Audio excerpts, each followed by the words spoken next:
Жоқ боп кеткен Нұрсұлтанға не болды? Сержанда қуылды араймен.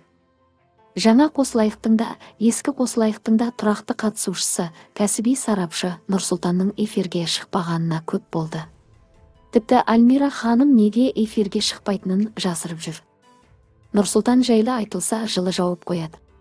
Кейбір ақпарат көздерінің айтуынша ол Сержанмен студия сыртында төбелескеннен кейін мүгедек болып қалған. Осы жайттан кейін Сержан мен Арайда Альмира ханым жобадан қуып шықты. Альмира Сержан мен Арай жайлы да еш нәрсе айтпай, жылы жауап қойды. Бірақ бұл ақпарат ресми расталған жоқ.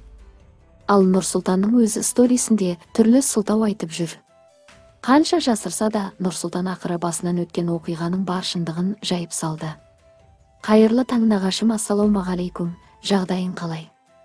Мына баклажканың түрін қарап. Бұл да бір. Мұны не үшін көрсетіп атыр десеңіздер, 10 күннің көлемі боп қалды. Күнім азанға дейін осылай өтіп атыр.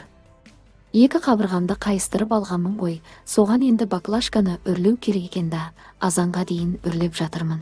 Бірақ 10 күн болды. Әлі ауырып жатыр. Қабырға деген нәрсе салынбайды екен ғой. Жиенім қиналып жатыр, деді Нұрсұлтан, яғни Нұрсұлтанның екі қабырғасы сынған. Сондықтан да ол эфирге шықпай, туған жері Шымкентке кетіп, анасының қасында емделіп жатыр. Ол сүйектерді емдеуге көмектесетін табиғи өнімдерді жейді. Нұрсұлтан өз сторисінде Регинаның да аппетиті жақсы ғой деп Регина жайлы айтты. Нұрсұлтанның анасы Регина да қатты жейді ма? Деді. Нұрсұлтан қойдың басы емес, суши жейді деп әзілдеді. Ал бізге ас болсын, бізге қонаққа келіңіздер. Аман болайық, бар болайық, қосылайық, деп сөзін аяқтады Нұрсұлтан мырза. Регина өз сторисінде Нұрсұлтанға әсерлі жазба жариялады. Аязды күн даланың ызы, секілді ғой қаланың қызы. Ермейді еш, келші бері келші.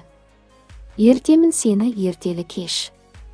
Естеріңізге сала кетейік, Нұрсұлтан эфирден кеткеннен кейін Регина мен әлеуметтік желі арқылы сөйлесіп жүр. Регина менің көңіл күйім онша емес, себебі қанша күннен бері Нұрсұлтан жоқ, өз-өзіммен көңіл күйім жоқ деп әзілдеді. Қосылайықтың қатысушылары да Нұрсұлтан мен Регинаны қосуда. Регина Нұрсұлтанның досы Анар ханымға бар сырын айтып берді.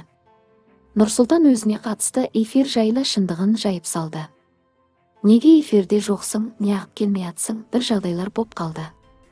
Жақсы жаңалықтар болады.